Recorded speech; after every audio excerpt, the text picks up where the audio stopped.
Hey guys, welcome to today's episode of ABC of Literature with Gifty. And like I told you in my first video, I said we'll be doing a lot. I'll be giving you tips, I'll be giving you ideas.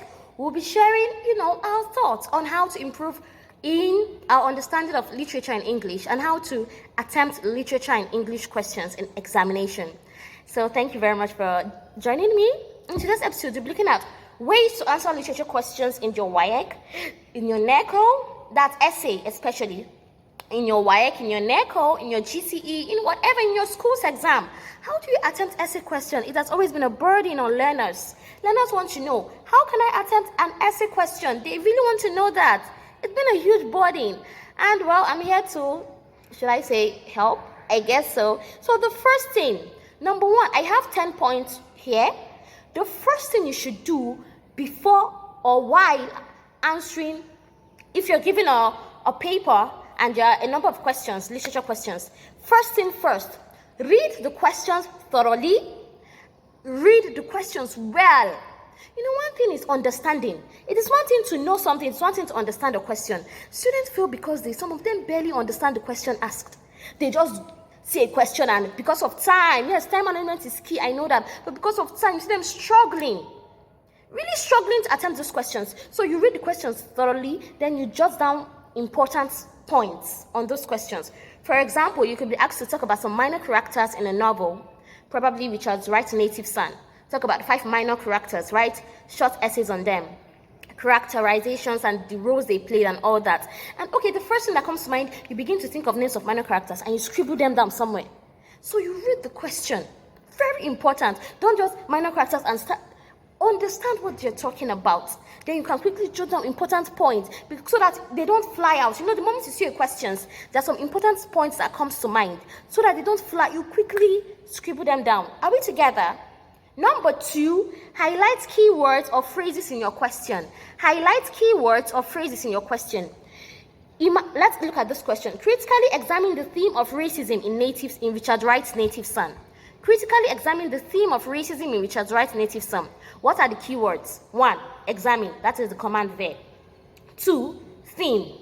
3, racism.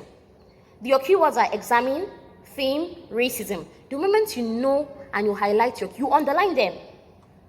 Always underline. The moment you know and you underline your keywords, you have already understood the question. There is no two ways about it. The moment you know and you underline those questions, you have understood them perfectly. There is no two ways about it. Okay, guys, so just underline your keywords. This question I just gave, I underlined examine, I underlined themes, and I underlined racism. Those are the keywords. Then all I need to do is to quickly examine them in the book. Number 3, introduction. Your introduction should be really catchy. It's in your introduction that you state your facts, your thesis. What is your point? What are you really talking about? In your introduction, you should briefly talk about the background of the book. In your introduction, you should at least mention your introduction should always contain the name of the author and the name of the book. Yes. You don't necessarily have to give the year it was written, except if your question is relating to that. But there should be a brief introduction of the text.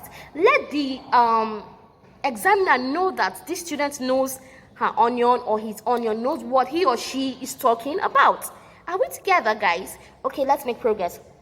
So your introduction, I hope you know that in an essay, we have the 3 elements of a composition. We have the introduction, we have the middle body, and we have the conclusion. Let's make progress. Number 4. Ensure to back up your claim with examples from the text. Racism.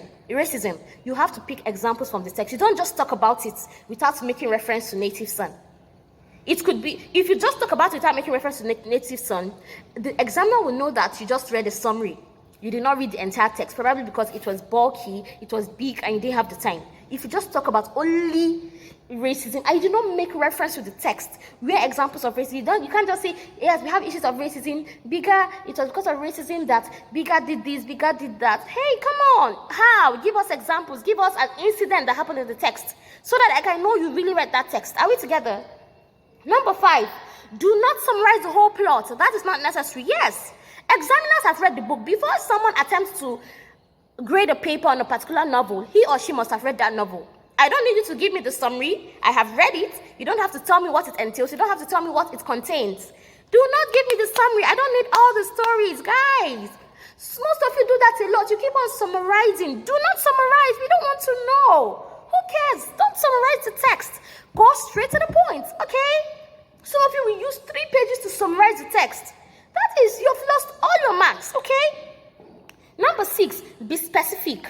Be specific. Quotes, dialogue, relevant to the question. Meaning, you have to be specific. If your question is a poem, you have to quote from the poem. What stanza was it from? Stanza 2, line this. You have to at least, if you can't remember the exact line, you should know the stanza. You have to quote from the poem. You can't be analyzing a poem and you don't quote from the poem. It means you did not do your work well. You get that? Quote, if it's a play, you have to write that dialogue. It's, as you can see in Act 1, scene this, where this said this to that, you can quote the dialogue, write it down when you're answering your question. You don't just answer in a vacuum. Most of you who read only summaries do that a lot, and examiners know, and that's why you don't pass WAEC, because examiners know that you were only looking at your summary. Are you getting that? So don't think you are smarter than the examiner. Guys, you are not. So you have to do the right thing, okay? Number 7, stop once in a while to ensure you ain't rambling. So you have to stop once in a while. Go through your work. Am I on track? Don't just, sometimes because of time, we write, we turn to the next page, we write. No. Sometimes pause and go through your work. Am I making sense? Yes or no? Am I making sense? Yes or no? You could answer that. Please stop once in a while to check your work. Number 8, avoid repetition. Clarity in expression. Now, when it comes to literature, it is not how far, it's how well. Sometimes, yes, you're supposed to write how far because examiners look at how far your knowledge in the text and all that. But no, how well also matters. Are you on track? Are you doing the right thing? You can write 4 pages and it's bunkum, and someone else could write just 2 pages and she's having 8/10. Why? How well? She wrote really well. Are you getting that, guys? So it is not how far, it is how well. Make sure you are checking your grammatical errors and all that. And make sure you are going through your work well. Clarity. Everybody say clarity. Beautiful. Number 9. So when you're done writing, you dot your I's and you cross your T's. You go through your work, dot your I's, you cross your T's, you go through your work. Am I making sense? And all that. Are you getting that? And so time management is also key. Finally, your conclusion should be compelling. In your conclusion, you highlight all the points you listed from the introduction, the middle body. You highlight everything and you round up your work. Now, I would advise you, if you have enough time in the hall, the exam hall, you have a draft before you put it in your question paper. Answer sheets. You quickly write down your drafts, then you transfer so that you can now make all your corrections to your drafts. Because as an examiner, I don't like seeing when students are always cancelling. It irritates me. I don't really like marking that. Are you getting? I don't know if you can relate.